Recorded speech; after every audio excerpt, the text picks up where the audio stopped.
সেরাইকেলা থেকে কলকাতায় second class একখান কামরায় আমি ছিলুম একলা। অচেনা কোনো লোকের মুখ দেখতে হবে না বলে মনটা আমার খুব খুশি। ট্রেনে মানুষ হয় বিশেষ রূপে স্বার্থপর। জানালার ধারে বসে খানিকক্ষণ দেখলুম চাঁদের আলো দিয়ে ধোয়া নির্জন পৃথিবীটাকে। ছবিতে আঁকা পাহাড় আর বন, মাঠ আর নদী। আরও দূরে চোখ গেলে মনে হয় সেখানে যেন গড়ে উঠেছে অজানা অচেনা অস্ফুট এক স্বর্গরাজ্য। নির্জনতার ভিতর দিয়ে ঊর্ধ্বশ্বাসে ছোটা ট্রেন। হঠাৎ গতি কমিয়ে ট্রেন প্রবেশ করল জনকোলাহল মুখর জামশেদপুর স্টেশনে। সেইখানেই লুপ্ত হলো আমার একলা থাকার আনন্দ। হঠাৎ কামরার দরজা খুলে গেল সশব্দে। তারপর ভিতরে নিঃশব্দে এসে দাঁড়ালো এক বৃদ্ধ শিখের দীর্ঘ মূর্তি। তার গোটা শরীর স্বাস্থ্যটাই বিশাল মস্ত, লম্বা চওড়া প্রকাণ্ড দেহ, মুখে প্রকাণ্ড দাড়ি গোঁফ, মাথায় প্রকাণ্ড পাগড়ি। তাকে দেখে মনে হলো বয়স ওই 60-এর ওপরে, কিন্তু বলিষ্ঠ দেহ সিধে হয়ে রয়েছে সরল ষষ্ঠীর মতো। সুতীক্ষ্ণ দৃষ্টির ভেতর দিয়ে যেন বেরোচ্ছে আগুনের ফিনকি। আগন্তুক আমার সামনে একখান আসন দখল করল। আমি লক্ষ্য করলুম তার সঙ্গে বাক্স প্যাটরা কিছুই নেই। তার মানে সে বেশি দূরের যাত্রী নয়। এই ভেবে মনে মনে কিঞ্চিত আশ্বস্ত হল। তবে শিখ যাত্রীটি ট্রেনে চেপে বসবার পর থেকেই আমার দিকে তাকিয়ে রইল নীরবে নির্নিমেষ নেত্রে। কিন্তু আমার ভালো লাগলো না তার দৃষ্টির তীব্রতা। একটু অস্বস্তি বোধ করেই জানলার দিকে মুখ ফিরিয়ে বসলুম। চারিদিকে পাহাড় আর জঙ্গল, আলোক আর অন্ধকার, নির্জনতা এবং নিস্তব্ধতা। যদিও রেলগাড়ির শব্দ ভেঙে দিচ্ছিল স্তব্ধতাকে, কিন্তু এভাবে কতক্ষণ আর অন্ধকার বাইরের দিকে তাকিয়ে থাকা যায়? রূপকথার গল্পের কবিরা হয়তো সারা রাত জেগে বসে প্রাহারে প্রান্তরে বনে জ্যোৎস্নার উৎসব দেখতে পারেন, কিন্তু কবিতা লেখা দূরের কথা, ছন্দের মিল কাকে বলে তাই আমি জানি না। আবার নিজ মনে ভেতর দিকে ঘুরে বসলুম। তবে দেখলুম সেই জাগ্রত জ্বলন্ত দুই দৃষ্টি এখনো আমার পানেই চেয়ে রয়েছে। আমি বুঝলুম না এই অপরিচিত লোকটির আমার দিকে এমনভাবে তাকিয়ে থাকার অর্থ কি। এ তো এক প্রকার অভদ্রতা। কঠিন ভাষায় প্রতিবাদ করবার ইচ্ছা হলো, কিন্তু শিখের প্রকাণ্ড দেহের খাতিরে সেই ইচ্ছাটা দমন করতে বাধ্য হল। অমন দানবীয় শক্তির বিরুদ্ধে আমার বিরক্তি দেখানো ব্যর্থ। মনকে শুধলুম। ও দৃষ্টিকে ফাঁকি দেওয়ার সবচেয়ে নিরাপদ উপায় হচ্ছে ট্রেনের সিটে লম্বমান হয়ে দুই চোখ মুদে ঘুমিয়ে পড়া। তারপরেও লোকটা যদি আমার পানে চেয়ে সারা রাত কাটাতে চায়, আমার তাতে কোনো আপত্তি নেই। পাতলুম বিছানা, পড়লুম শুয়ে, মুদে ফেললুম দুই চোখ। ঠিক এমন সময় আমি হিন্দি ভাষায় হঠাৎ শুনলুম, पप्पे ऐसे ही सोएंगे क्या? লোকটি দিল আমার ঘুম ভেঙে। চোখ না খুলেই উত্তরে বললুম, হ্যাঁ। सोइएगा नहीं? লোকটির এমন কথা শুনে ভাবলুম মন্দ কথা নয়। এমন অচেনা অজানা কারুর সামনে ঘুমালে লুটপাটের ভয় থাকে, বরং আমি জেগেই বসে থাকি। তবে পরক্ষণে ভাবলুম, কি বা আছে সাথে? লুটপাট হলে হোক, উনি আমাকে যে দৃষ্টিবান দিয়ে ক্রমাগত বিদ্ধ করছেন, তার চেয়ে বরং ঘুমিয়েই নি। হ্যাঁ, আলবাদ ঘুমাবো। এমন সময় আবার শুনলুম, বাবাজি ঘুমাবেন না? তবে এইবার স্পষ্ট বাংলায়। এবার আমার বেশ রাগ হলো। খানিকটা বিরক্ত হয়ে জিজ্ঞেস করলুম, কেন ঘুমাবো না? এখানে তো কোনো লেখা নেই ঘুমানো বারণ। ওহে বাবাজি, লেখা থাকলে তো কোনো কোথায় ছিল না। লেখা নেই তাই সাবধান করছি। এই কামরায় ঘুমলে আপনি বিপদে পড়বেন। হ্যাঁ?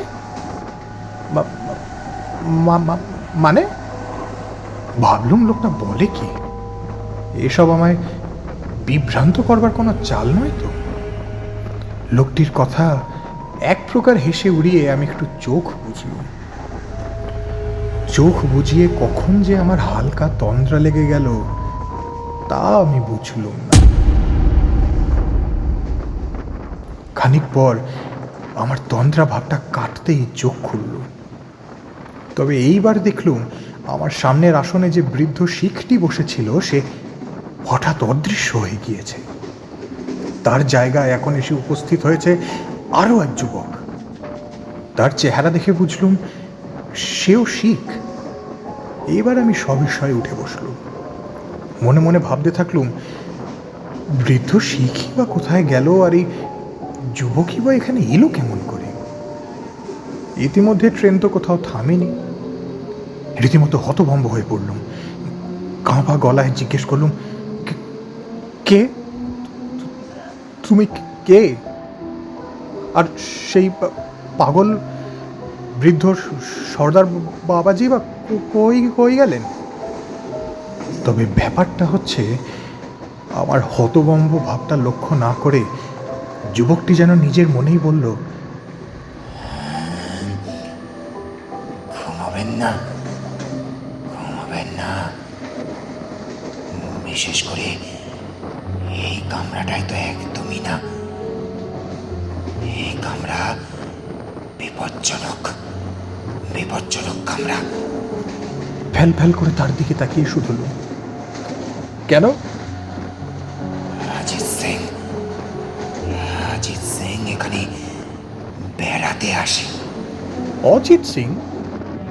কে অজিত সিং? আমার শ্বশুর মশাই, আমার শ্বশুর মশাই। অজিত সিং এর পরিচয়টা স্পষ্ট হলো না। আমি বললুম, আপনার শ্বশুর মশাই এখানে আসেন বলেই কি এই কামরাটা বিপজ্জনক? কারণ অজিত সিং হচ্ছে একজন হত্যাকারী, হত্যাকারী। বোঝা গেল নিজের শ্বশুর সম্বন্ধে যুবকের ধারণা খুব উচ্চ নয়। কিন্তু অজিত সিং লোকটা কি? হঠাৎ মনে একটা সন্দেহ জাগল। জিজ্ঞেস করলুম, আপনার শ্বশুর কি বৃদ্ধ? মস্ত লম্বা চওড়া দেহ? ঠিক, ঠিক। অজিত সিং বুড়ো, তবুও এখনো খুব জওয়ান। কিন্তু তাকে কি আপনি দেখেছেন? যুবকের চোখে মুখে ও স্বরে উত্তেজনা। বললুম, কাকে আমি দেখেছি তা জানি না, তবে জামশেদপুর থেকে এক বৃদ্ধ শিখ এই কামরায় উঠেছিল বটে। কখন যে নেমে গিয়েছে তা বলতে পারবো না। বোধহয় আমি তখন ঘুমিয়ে পড়েছিলাম। যুবক ভীষণ ব্যস্তভাবে কামরার এদিক ওদিক পর্যন্ত গিয়ে আবার ফেরে আমার কাছে। তারপর বলে, তাহলে এর মধ্যে অজিত সিং এখানে এসেছিল? হায় হায়, এত করেও তাকে ধরতে পারলুম না। নিশ্চয়ই সে আমার ভয়ে পালিয়েছে। মূর্ত শয়তান। আর বাবুজি, বাবুজি তুমিও বেঁচে গিয়েছো। মানে? আমি এখানে না এলে তোমাকে সে খুন করতো। খুন? আমায়? কি অপরাধে? অপরাধ? অপরাধ কি আবার? বিনা অপরাধে সে হচ্ছে হিংস্র পশুর মতো। এই কামরায় এসে কয়েকজন যাত্রীকে আগেও খুন করেছে, তোমাকেও করতো। আমার গা শিউরে উঠল। এই যা বলছে তা কি সত্য? বৃদ্ধ শিখের সেই অসহনীয় দীপ্ত চক্ষুর কথা মনে হলো। তার দৃষ্টিতে একটা হিংস্র বন্য ভাব দেখেছি বটে। বাঘ হয়তো সেইভাবেই তাকায় শিকারের দিকে। যুবক বলল, অজিত সিং আমাকেও খুন করেছে, আর সেই অপরাধে তার ফাঁসি হয়েছে। ফাঁসির পরেও আমি তাকে ছাড়িনি। তার পিছন পিছন সর্বদা আমি ছায়ার মতো ঘুরি। আর কতকাল এইভাবে যাবে জানি না, কিন্তু একদিন একদিন না একদিন তাকে ধরবই ধরবো। আর শোনো বাবুজি, সে আমাকে খুন করেছিল এই কামরার ভিতরেই। সাবধান, খুব সাবধান।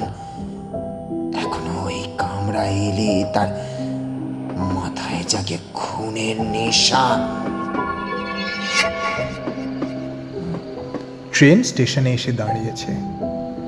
যুবক হঠাৎ কামরার দরজা খুলে বাইরে বেরিয়ে গেল।